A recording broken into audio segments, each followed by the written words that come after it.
जिससे आपके जीवन में उन्नति होती हो, वही धर्म का रास्ता है। उन्नति का अर्थ होता है ऊपर उठना, उन्नति। उतमाने ऊपर ले जाने वाली ऐसी प्रक्रिया, ऐसी नीति, ऐसी व्यवस्था जो आपको ऊपर उठाए। जहां आप हैं, आपका जो यथार्थ है, उस स्तर से जब आप अपने आप को ऊपर उठाते हैं तो उसको उन्नति कहा जाता है। और उस उन्नति में जो भाव, जो विचार, जो क्रिया सहयोगी होता है उसको धर्म कहते हैं। फिर से आप लोग समझ लें, आपकी वर्तमान स्थिति से आपको ऊपर उठाने में जो विचार, जो भाव, जो क्रिया कारगर होती हो, सहयोगी होती हो, उपयोगी होती हो, उसको धर्म कहा जाता है। ये धर्म की सीधी सी परिभाषा है। क्योंकि श्रुति का एक वाक्य है, धर्मेण प्रजा उपसर्पन्ति।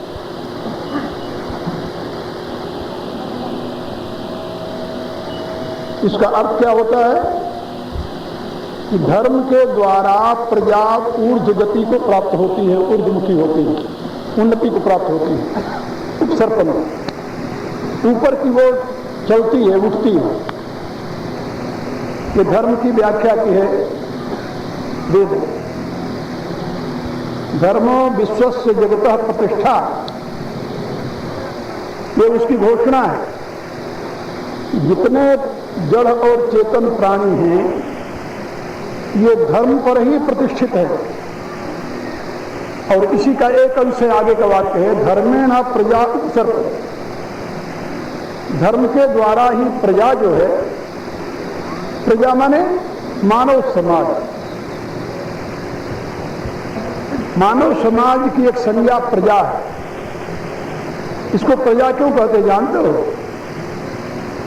कि सृष्टि में जितने प्राणी हैं, अन्न की अपेक्षा यह प्रकृष्ट है। अन्य प्राणियों की अपेक्षा ये प्रकृष्ट है, श्रेष्ठ है। जैसा कि भगवान व्यासदेव ने लिखा, नहीं मानुषात् श्रेष्ठतरम ही किंचित। सृष्टि में मनुष्य से श्रेष्ठ और कोई दूसरा नहीं है। यदि हम ये कहें कि मनुष्य जो है वह परमात्मा की ही प्रतिमूर्ति है, परमात्मा की अनुकृति है, इसमें अतिशयोक्ति न होगी। क्योंकि वेद का एक वाक्य है जिसमें बताया गया है, सहस्रेण सहस्रस्य प्रतिमा पुरुष। ये पुरुष जो है वह सहस्रस्य प्रतिमा अस्ति, उस परमात्मा की प्रतिमूर्ति है। ये जो जो गुण परमात्मा में निहित हैं वही गुण इसमें भी निहित है। उपनिषद में कथा आती है, जब उस परब्रह्म परमात्मा के प्रकाश में प्रकृति विराट रूप में प्रकट हुई, वह प्रकृति के माध्यम से विराट पुरुष का आविर्भाव हुआ। तो विराट पुरुष के विभिन्न अंगों से विभिन्न देवताओं का आविर्भाव हुआ। फिर उस सूक्त में आप लोग पढ़ते हैं, चंद्रमा मनसो जातश्चक्षोः सूर्यो अजायत, श्रोत्राद वायुश्च प्राणश्च मुखाद अग्निरजायत। ये सब परमात्मा के विराट पुरुष से इनकी उत्पत्ति है। भगवान के मन से चंद्रमा की उत्पत्ति हुई, भगवान के नेत्र से सूर्य की उत्पत्ति हुई, भगवान के श्रवण से दिशाओं की उत्पत्ति हुई। इस प्रकार से उनके श्वसन से वायु की उत्पत्ति हुई, ये सब वेद के मंत्रों से ज्ञात होता है। अब उसी ऋग्वेद का भाष्य किया है एक महापुरुष ने, जिसका नाम था ऐतरेय। ऋग्वेद के भाष्य का नाम है ऐतरेय ब्राह्मण। हमारे यहाँ वैदिक साहित्य जो है वो 4 भागों में विभाजित है। ध्यान से इसे समझ लो, काम आएगा आप लोगों को, कहीं बात करोगे सनातन धर्म के ऊपर। तो वैदिक साहित्य 4 भागों में विभाजित है। सबसे मूल तो है संहिता भाग, जिसमें मंत्र है,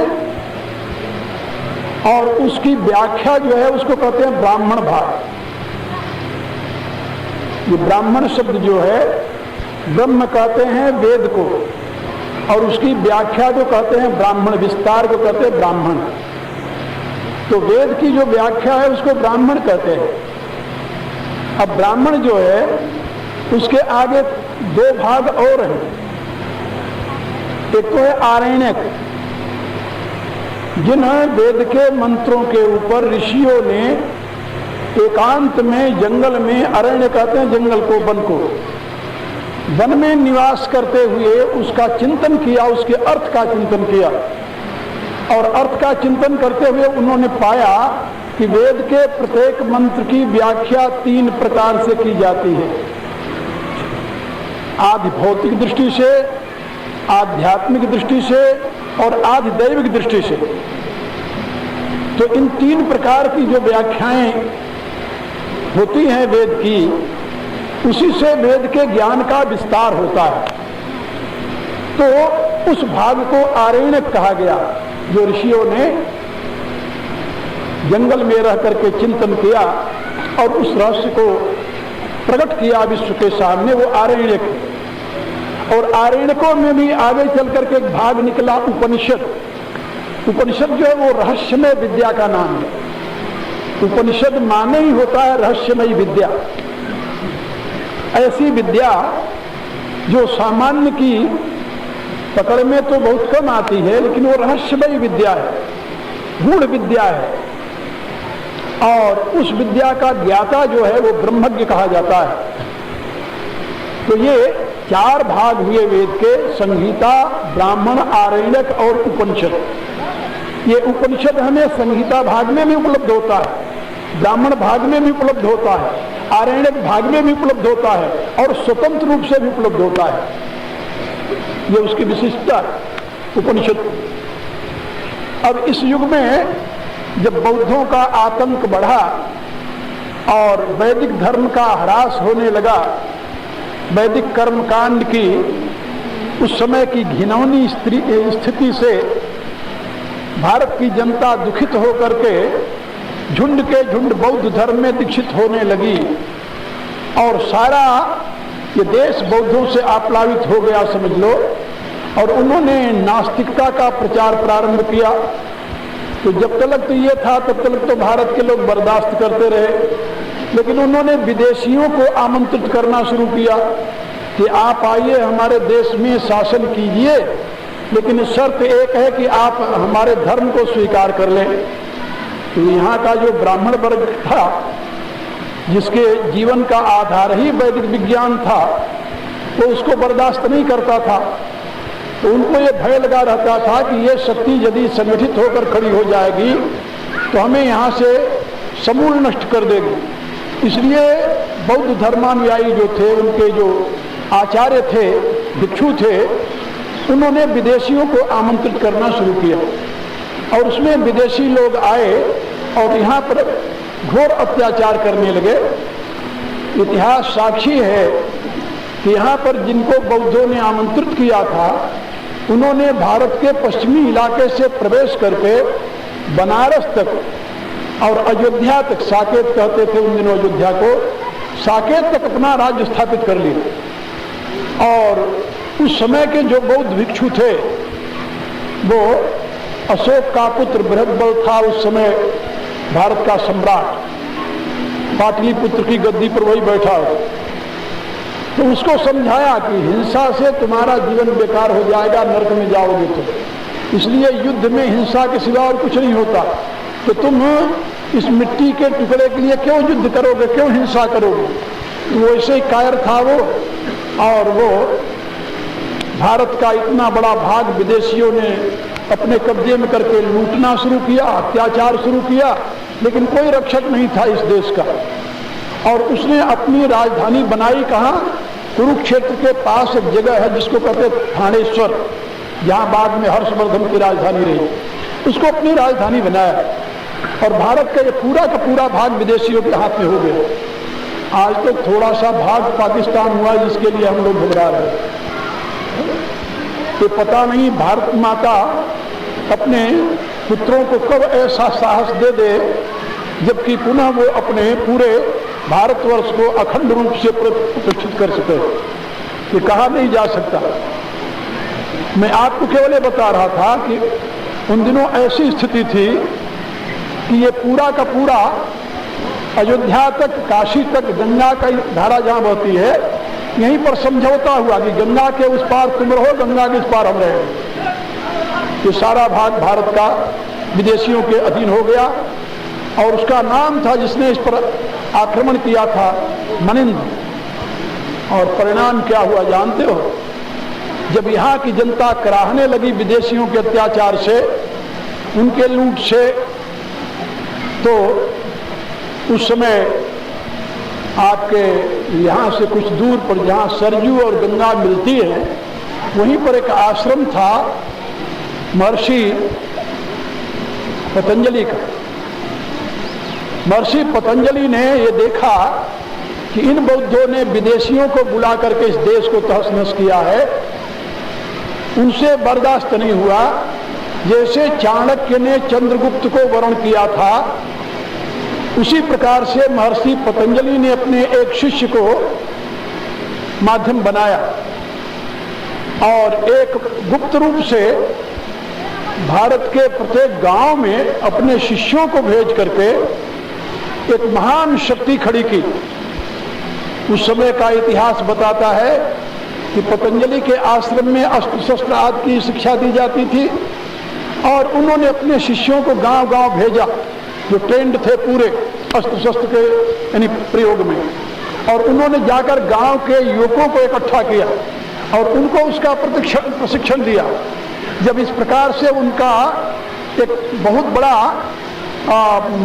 युवकों का दल तैयार हुआ, तब उनकी प्रेरणा से वह शिष्य जो था वो तो जाकर के उसके यहाँ भर्ती हो गया फौज में, उसके यहाँ बृहद बल के यहाँ पाटलिपुत्र में। और एक दिन अवसर पाकर के उसने उस बृहद बल का वध कर दिया और स्वयं सम्राट होकर बैठ गया। जानते उसका क्या नाम था? उस युवक का, उस महापुरुष का नाम क्या था जिसको पतंजलि ने तैयार किया था? उसका नाम था पुष्पमित्र शुंग। शुंग वंश का वो ब्राह्मण वंशी था बालक, उसका नाम पुष्पमित्र था। और पुष्पमित्र के द्वारा उन्होंने पुनः एक महान शक्ति के रूप में भारत को खड़ा किया और फिर विदेशी आक्रांता को निर्देश दिया कि तुम भारत छोड़कर चले जाओ, अन्यथा तुम यहाँ से जीवित नहीं जा पाओगे। और फिर घोर युद्ध हुआ और भारत के वो नौजवान जो पतंजलि के निर्देशानुसार संगठित हुए थे, उन्होंने उन विदेशियों को मारते हुए यहाँ से हिंदू कुश तक ले गए। और वहाँ से इतिहास साक्षी है, केवल 100 व्यक्तियों का जान बचा करके वो मनिंद्र यहाँ से भगा था। बात सुनिए। और उसके पश्चात फिर पतंजलि के निर्देशानुसार पुष्पमित्र शुंग ने एक अश्वमेध यज्ञ किया, अश्वमेध यज्ञ। और उस अश्वमेध यज्ञ में उन्होंने उन विदेशियों को आमंत्रित करने वाले बौद्धों की जो गति बनाई, उसके लिए इतिहास साक्षी है।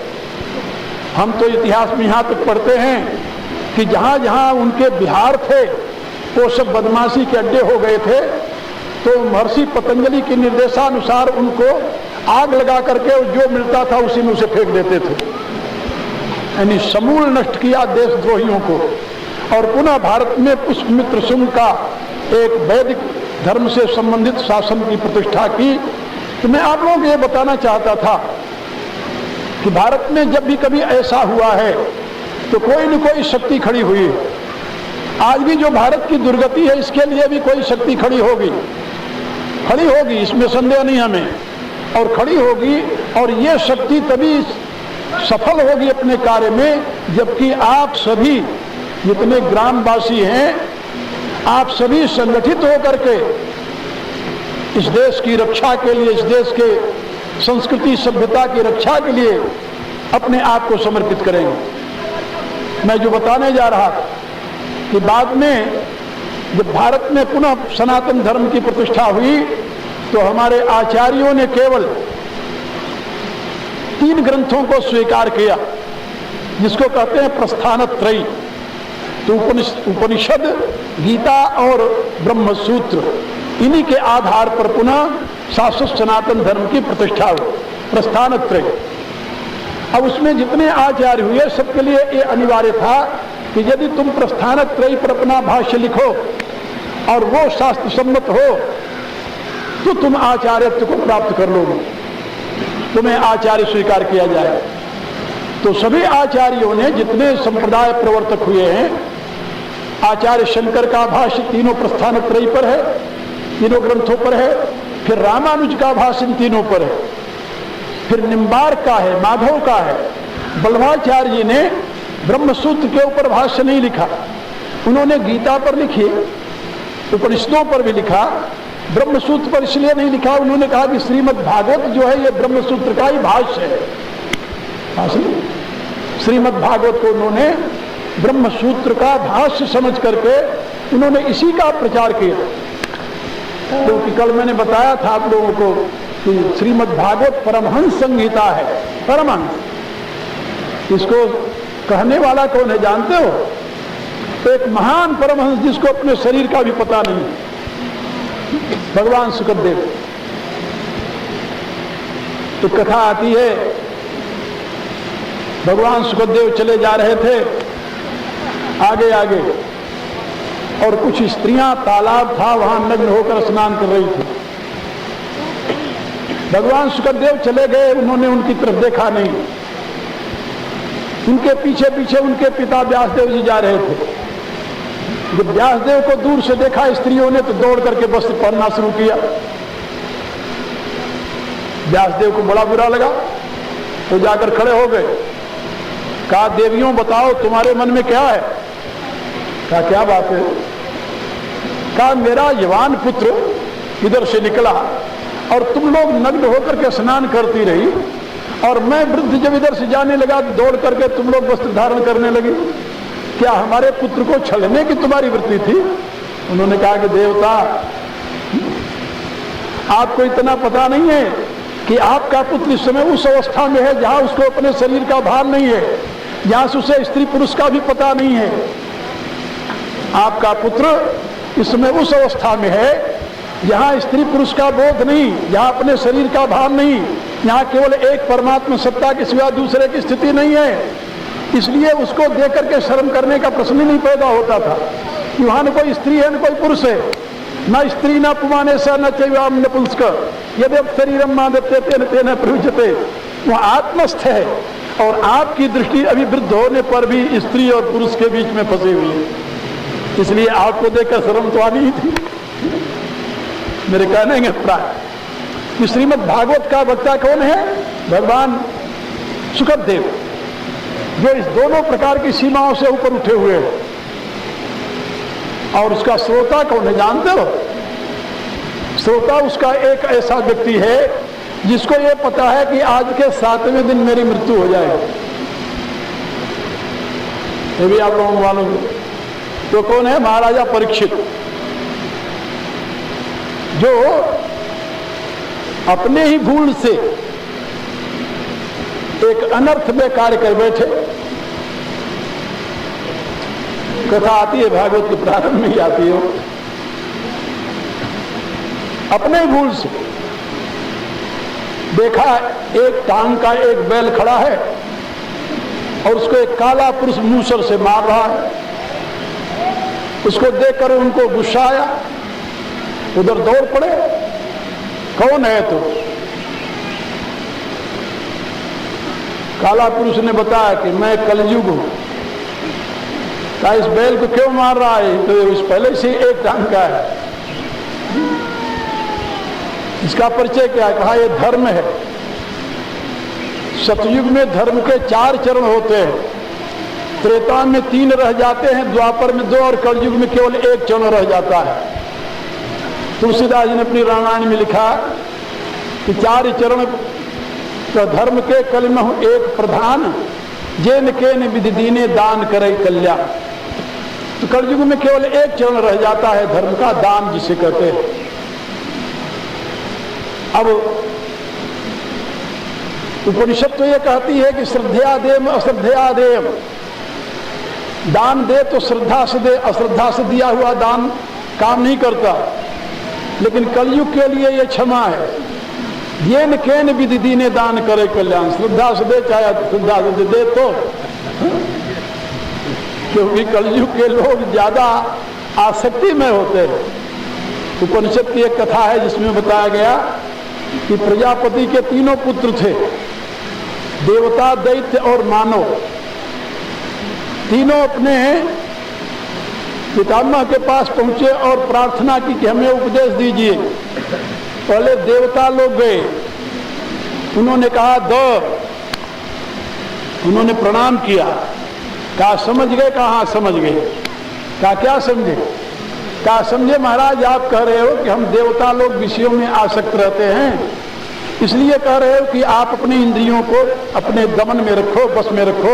ये हम समझ गए आपका उपदेश, का बहुत ठीक समझा, जाओ। देवता लोग चले गए। अब आए दानव, उनको देख करके भी कहा दो, दानवों ने भी प्रणाम किया। कहा समझे? कहा समझ गए। कहा क्या समझे?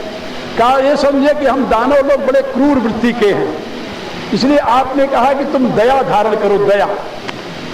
तो हमने दया का सीख लेकर के आपको हम जाने का, बहुत अच्छा, तू भी ठीक समझा। तीसरे नंबर पर आए मनुष्य, उनको देखा तो उनसे पूछा, उनको भी देखकर कहा दो।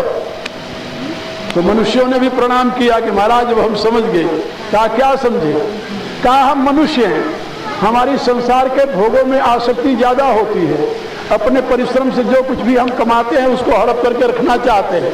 तो आपने हमें आदेश दिया है कि दान किया करो, दान। तो हमने कहा कि ठीक है, अवश्य इसको पालन करेंगे। तो चले गए। तो दो दो दो 3 अक्षर से तीनों को उपदेश दे दिया उन्होंने।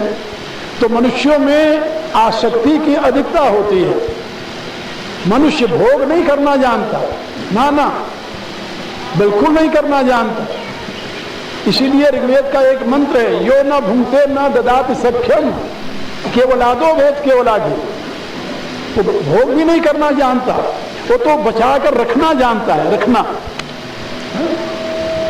हाँ, ये नीति शास्त्र में लिखा हुआ है कि जो ये क्या बोलते हैं, गधा जिसे हमारी भाषा में कहते हैं,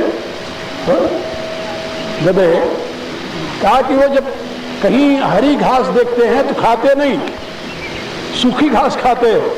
तो पूछा गया, नीति शास्त्र का श्लोक है, उसमें पूछा गया कि ये सूखी घास क्यों खा रहा है? कहा वो हरी घास इसलिए सुरक्षित रख रहा है कि पहले सूखी खा लूंगा, बाद में हरी बची रहेगी तो बाद में खाऊंगा।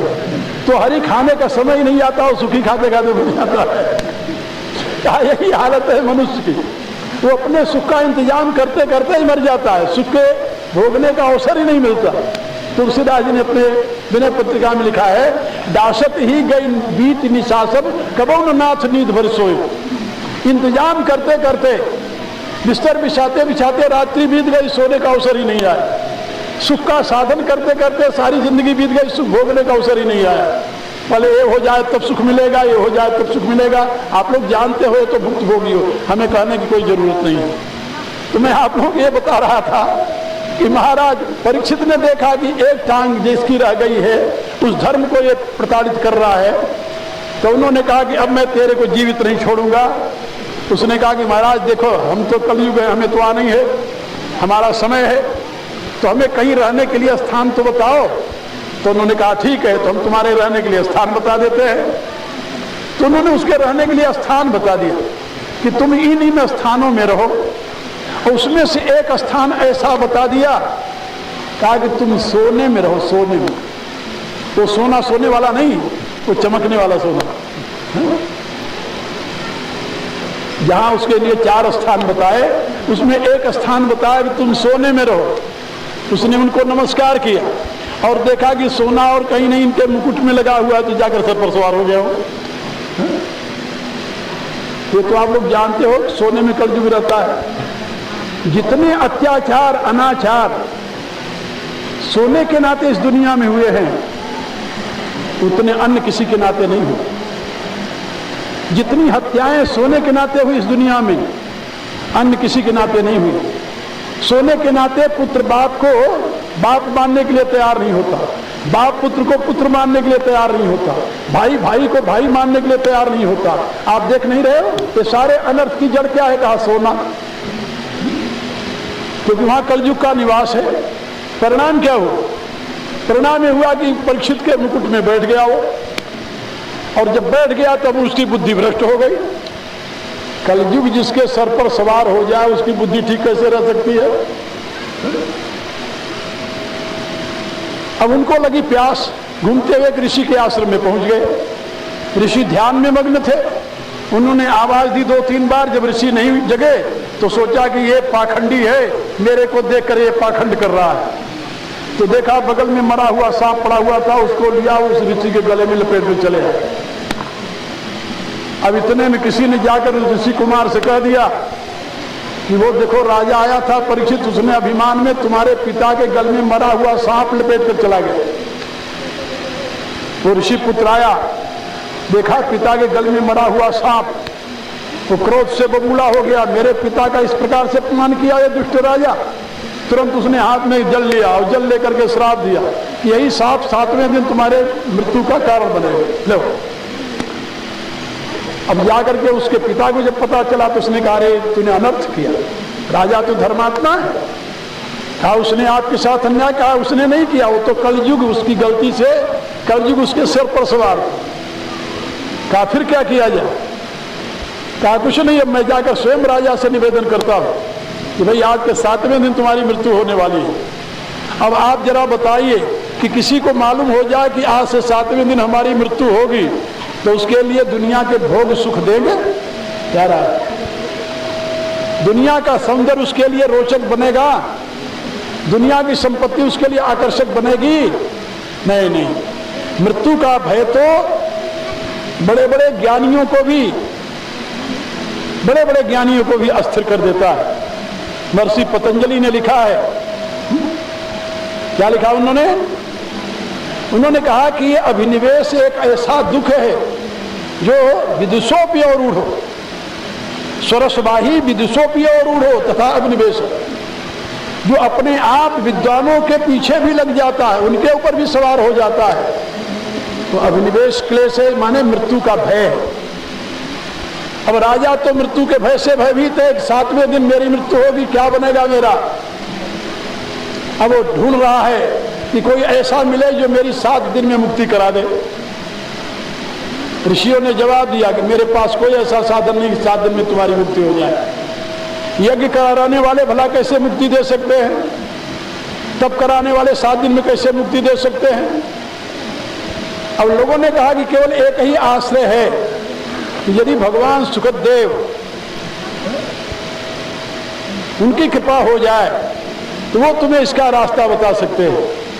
इतने में देखा ऋषियों की मंडली में भगवान सुखदेव आ रहे, जिसके शरीर पर कोई वस्त्र नहीं था, वो दिगंबर थे। दिगंबर,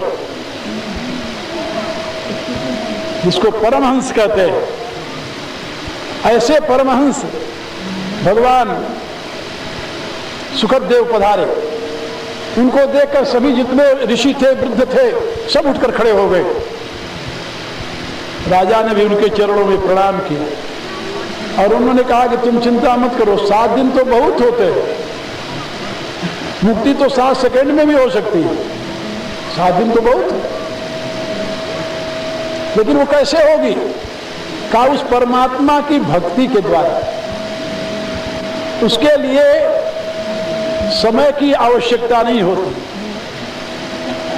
देश काल परिस्थिति से वो आबद्ध नहीं है भक्ति, याद रखो। तो वहां पर उन्होंने 7 दिनों तक श्रीमद् भागवत की कथा सुनाई। तो वक्ता कौन है? श्री सुखदेव जी हैं, जिनके विषय मैंने बताया कि संसार की विविधता जिनके दृष्टि में है ही नहीं, केवल एक कृष्ण के सिवा। और श्रोता कौन है? जिसकी 7वें दिन मृत्यु होने वाली है, जो अपने सामने केवल काल को देख रहा है और भगवान की अमृतमयी कथा सुनते हुए जो काल को भी भूल गया, केवल कृष्ण में जिसका जीवन हो गया, वह श्रोता है। तो जहां श्रोता और वक्ता इस प्रकार से हों, तो तुलसीदास जी ने क्या लिखा? श्रोता वक्ता ज्ञान निधि। यहां दोनों ज्ञान निधान हो तो कथा राम कई गूढ़। जहां पर श्रोता और वक्ता ज्ञान निधि हो, वहीं पर परमात्मा के गूढ़ रहस्यों का उद्घाटन होता है। और सुखदेव जी महाराज भगवान के उस दिव्य चरित्र का गान करते।